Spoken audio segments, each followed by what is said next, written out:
things are heading in a situation that looks like World War III.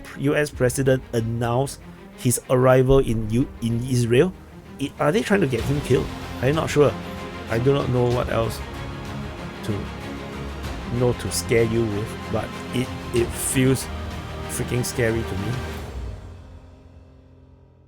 Hello everyone, this is Defense Politics Asia, and you probably would have heard of this news by now.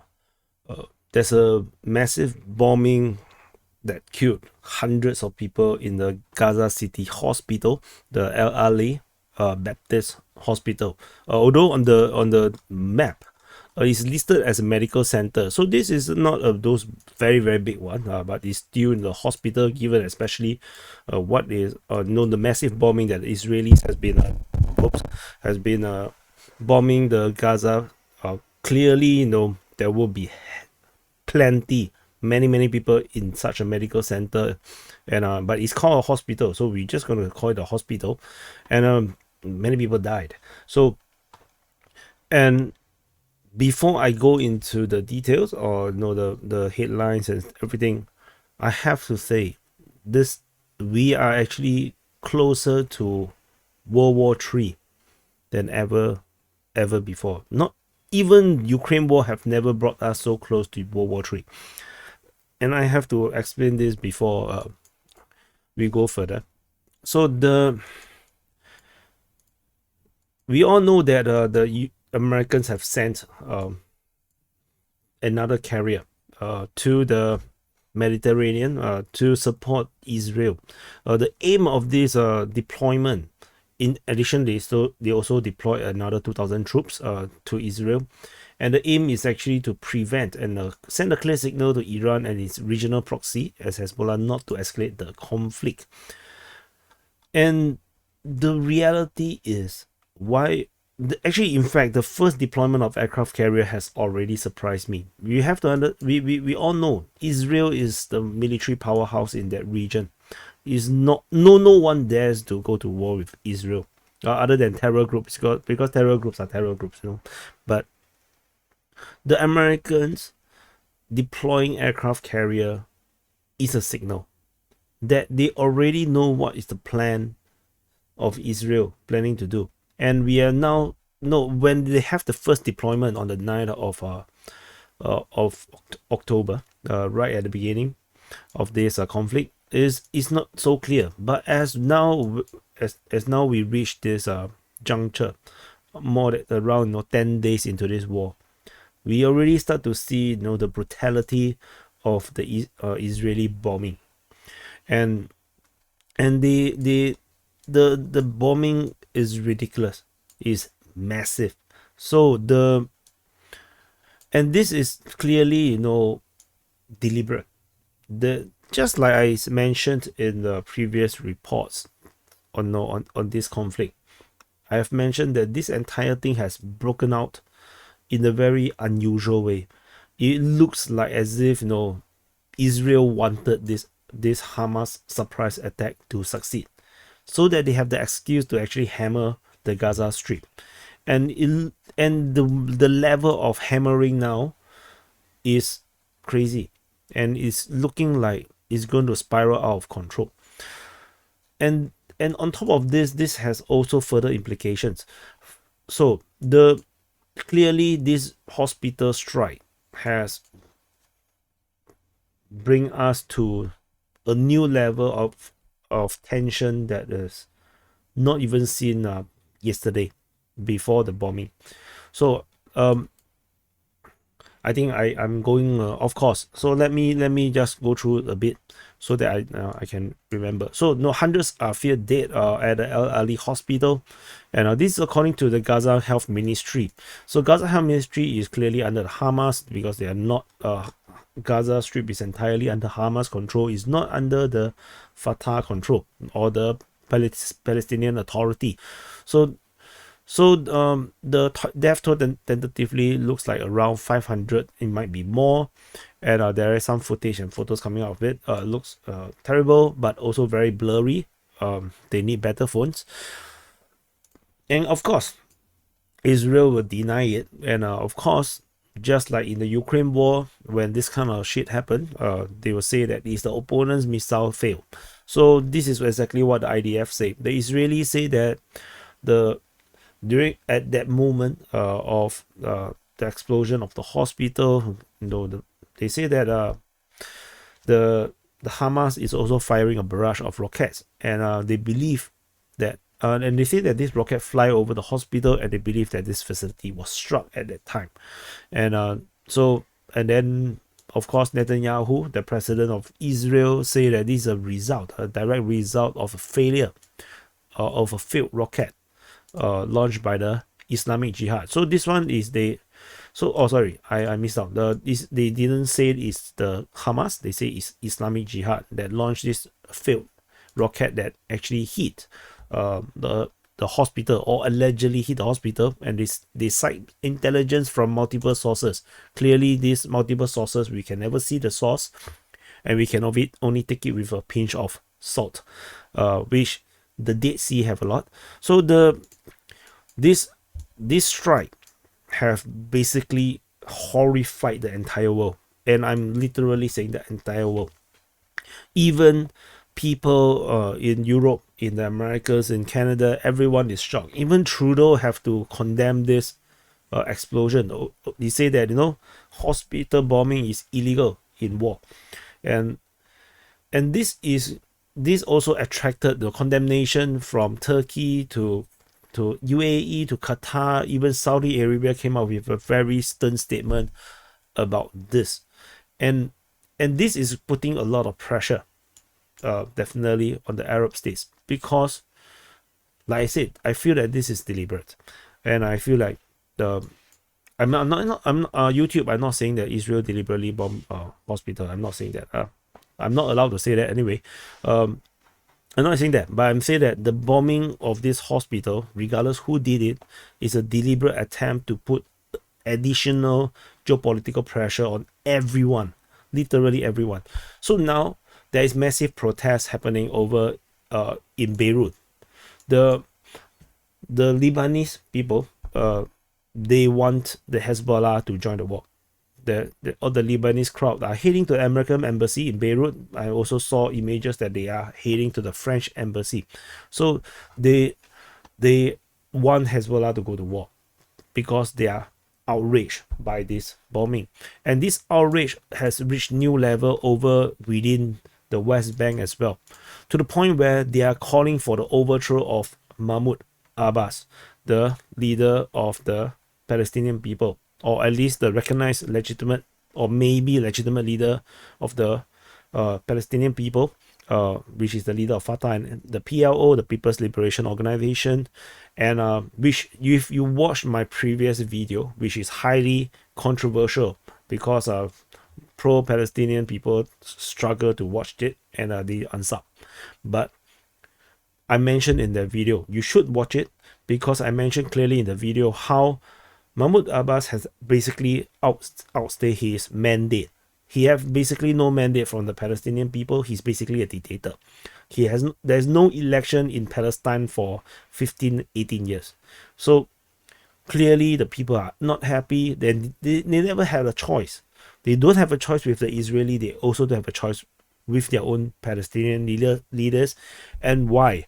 Because the reaction, the best reaction that they can do, where Abbas Mahmoud can do, is to declare a 3-day mourning for this hospital strike.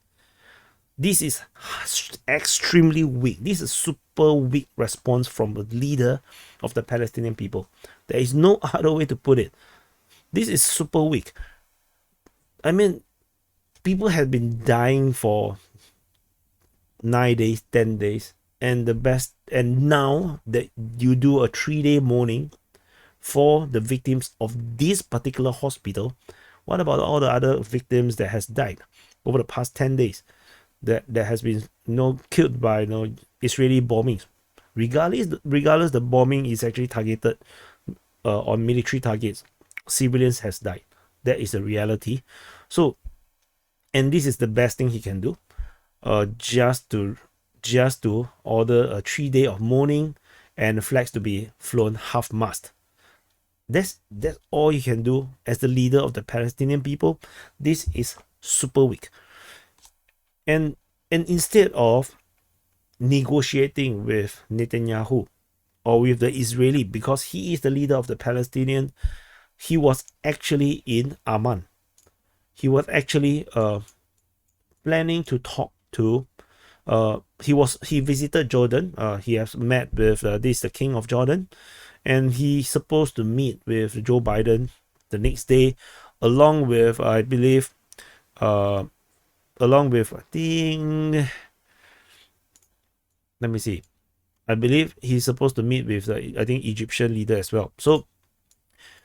So he, because of this bombing, basically made things complicated for him. Like I said, he's not a legitimate leader by this point. He was, maybe, because he lost the election to Hamas, but maybe he's still legitimate. But by now, after more than 10 years, he's no longer a legitimate leader. And this bombing at the hospital has basically messed up his political situation, because at the beginning of this war, he already not sure what to do. He's already not sure what to say. And now he basically have to quickly cancel his meeting, because now he cannot be seen beside Joe Biden. Because now the whole of the Arab world, all the Palestinian people hates the United States, because the United States has openly supported Israel. And now he cannot be seen standing beside Joe Biden, or he will be overthrown 100% immediately. So he quit. He cancelled his meeting, and he basically immediately go back to Palestine. And so the meeting supposedly is with the Jordan king, Egyptian president Abdel Fattah el-Sisi, and Biden. So basically Egypt, Jordan, USA, and him. So Egypt has basically still closed the border and do not allow people from Gaza to enter Egypt. And of course, Israel also do not want the border to be open. Israel have a plan, and I'm not sure what's the plan. So all these things adding up together is making it very, very difficult for him to maintain power. So he's leaving. He cancelled the meeting, immediately cut short his meeting. At least he still have, I think he had a good meal or what, in Jordan. Definitely he's getting some good meals, and quickly returned because Biden is coming, and Biden actually flies into Israel itself. And this on its own is highly suspicious as well. How can the US president flying into a war zone as far as I can tell, because all of Israel is under threat of rocket strikes, and the freaking US president announced his arrival in Israel. Are they trying to get him killed? I'm not sure. So no, this is yet another very highly suspicious thing. And if Joe Biden accidentally died from some rocket strikes or whatever stupid reason in Israel, US would then have a casus belli to go to war again. I'm not even sure against who, if he got killed. So no. So Joe Biden going to Israel to do what? To show, to show their support for Israel, and that's it. He's flying into the war zone just to show solidarity with Israel, and then he will be flying next to Jordan. But this is so freaking risky. There is it's totally not necessary for him to do that, but he's going to do it, and he's putting himself at risk. He's putting the whole freaking world at risk, because if anything happened to him, war will break out. US will go to war, and what debt ceiling, because they're now running, they have no money to do anything right now, it will all be gone. All this difficulty to build arms for Ukraine, build weapons for Ukraine, build ammunition for Ukraine will be gone, because once US go to war, they can do whatever they want, because wartime USA can literally order any industry, any factory to do whatever the government wants. That is the wartime USA. So this is the situation, and he's flying there to take a big risk, and then we have the aircraft carrier there. then you have no, and Israel is basically burning all bridges right now. Even the EU standing for Israel is getting flagged from within the EU itself. So this is terrible. And this bombing at the hospital is now testing not just the Palestinian leaders' political strength. It's also testing everyone else around Israel right now. The king of Jordan will be under pressure. The president of Egypt is going to be under pressure. Lebanon is going to be under pressure. Syria can't do shit because Syria is in war.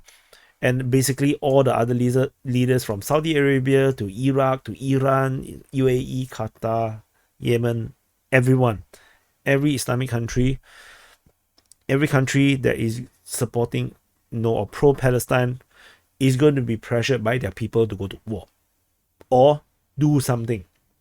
And this is recipe for war, because as far as I can tell, Israel is not going to slow down at all. They're going to continue at this level. They have no remorse. They have zero no restraint. They are absolutely ruthless.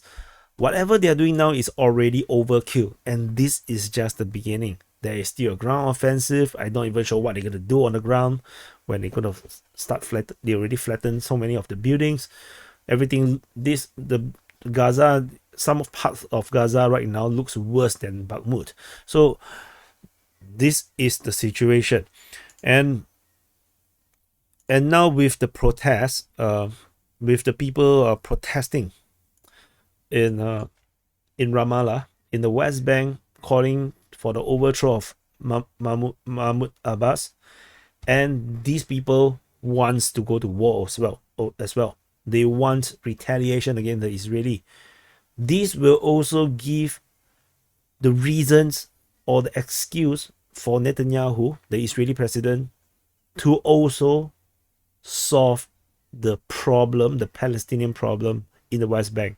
And this is highly dangerous, because if the West Bank do something stupid, then Israel will have an excuse to do whatever they did with Gaza, with the West Bank, and maybe perhaps Israel for one shot will push all Palestinians out of this entire land of Palestine or Israel. So this is going to be highly scary. And if Israel do that, all of the Arab countries will have no choice but to have to act. And where are all these Palestinians are going to push into? Jordan, Egypt. They definitely can't go to Syria because there's a war zone. So and what would Jordan do? What can Jordan do?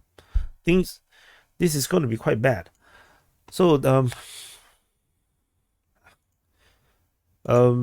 and then Hezbollah go to war, but Hezbollah can't do shit. To be honest, they can only shoot rockets. They are not going to do much.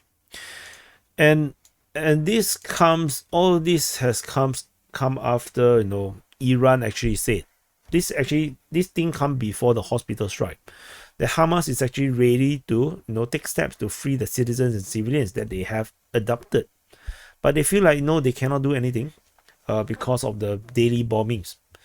But then this can only be done in exchange of the Palestinian people that is detained in Israel's jail. So they want a hostage exchange, and clearly Hamas is misunderstanding or miscalculating what Israel is doing. To me, as far as I am concerned, Israel have zero intention to do hostage exchange. In fact, I feel like whatever they have been doing looks like they are going to sacrifice all these hostages. They have no interest in rescuing these hostages. They will say they want the hostages. Of course, it's a bonus to have them. But even if they die, then if the hostages die, then they will just say that Hamas is just doing Hamas things. Just like when Palestinians die, Hamas will say Israel is doing Israel thing. So this hostage exchange is unlikely to happen. Netanyahu has already said that and the IDF has said they're going to wipe out Hamas once and for all. So there is not going to be any more negotiation. They are going to wipe out every single person that is working for Hamas, and this is disastrous. And I'm telling you, this disaster that is currently brewing over in Palestine and Israel, and all this geopolitical tension that is building up, and that have spiked through the roof due to this hospital bombing, is also being seen by the Australians. The Australian government has now officially telling the Australians, leave immediately. It looks like the Australians know something, because they have no confidence that things will remain under wraps. They have already sent repatriation flights to Israel, government assisted, to get the Australians out, and there will be further flights, but it's, at this moment, they are not getting all the Australians, because some of the Australians are still doing this wait and see kind of thing, and he's urging the Australians that want to leave to not to hesitate. There's still 1,200 Australians in Israel, and they say that some of the evacuation flights are coming back with anti-SIPs in them, so indicating that some people do not want to leave. So they are urging people, if you are in Israel at the moment and you want to leave, leave immediately. Take the first flight that is offered to you. Don't think of other options, or that you might wait and see. And this is Australian position. The situation in Middle East is deteriorating rapidly. We are urging people, if you want to leave, leave. If you and your family want to leave Israel, take the first flight that is offered to you and get back to Australia as quick as you can. So this is very unnerving, which means that the Australians know something bad might be going to be happening. Because we don't even see this in Ukraine, I believe. I don't even remember seeing the Australians being so worried about the Ukraine-Russian war. So things are heading in the situation that looks like World War III. Why? Because the Ukraine war has already happened. So Russia and Ukraine, or Russia versus the entire West, is already at war. Now the West is fully backing Israel. Israel is hammering Gaza Strip. And the hammering of Gaza Strip is inflaming all of the Arab world. And all of the Arab world will have to act. And all of the Arab world is definitely not pro-West. At least, not going to be for much longer. Jordan, Saudi Arabia, and Egypt, these are still rather pro-West. And UAE, maybe Qatar, they are all a bit more Western aligned Arab countries, but they are unlikely to continue to be this case. The rise of BRICS, all these have gave them opportunities to move away. And now, if they all take the side against Israel, then surely the Russians, Iran, all of them will become one massive alliance against Israel and the West and Ukraine. And Turkey, given the statements that they have put out, they are unlikely to be fighting on the side of NATO. So the lines are starting to get drawn. And what happens if the Israel-Hamas war expands into a regional war? Then the West will be directly involved, because they will not let Israel fight alone. Europe will go to NATO, will actually enter war, perhaps with the Arab countries, for Israel, and then they will be occupied. And plus, whatever they have invested in Ukraine, they will be fully occupied. Then what happens? China will be free to do whatever they want, and maybe we'll see a regional war with Taiwan, because that would be the best opportunity, because the whole freaking world will be busy, and that means what? China will be aligned with Russia, with the Arab, and that form one super alliance that is literally impossible to defeat. I do not know what else to to scare you with, but it feels freaking scary to me. India is definitely on Israeli side because they already made the statement to be so. Pakistan is definitely not on the Israeli side because they are Islamic country. And then would that flare up into another thing? Because I remember I just saw something on Twitter about some flare up at the border of Pakistan and India as well. So a lot of things is all happening at once. And with Mali, Niger, Burkina Faso kicking out the French, the West is losing control in the Sahel, in the African region. I'm not sure. I got a feeling Israel might be that. No, this hospital might actually be that straw that broke the camel's back. Anyway, I ranted a bit too much.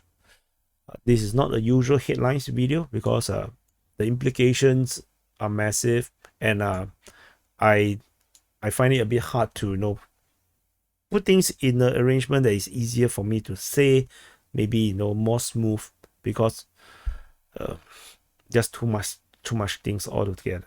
And altogether, I really have no time to really put things in a nicer way. Anyway, I just want to say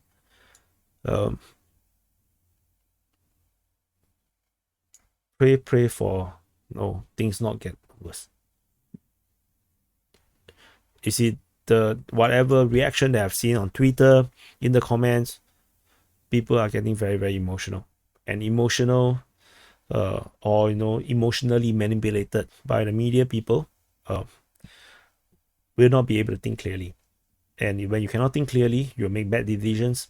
And if you be angry or depressed over all these things that is currently happening far away from you, then you will encourage a wrong decision that will get you into this war. Anyway, yeah, I don't want to say anymore. May the cool heads prevail. And I'll see you or maybe, hopefully, I will still have the chance to see you in the next update. See you in the next update.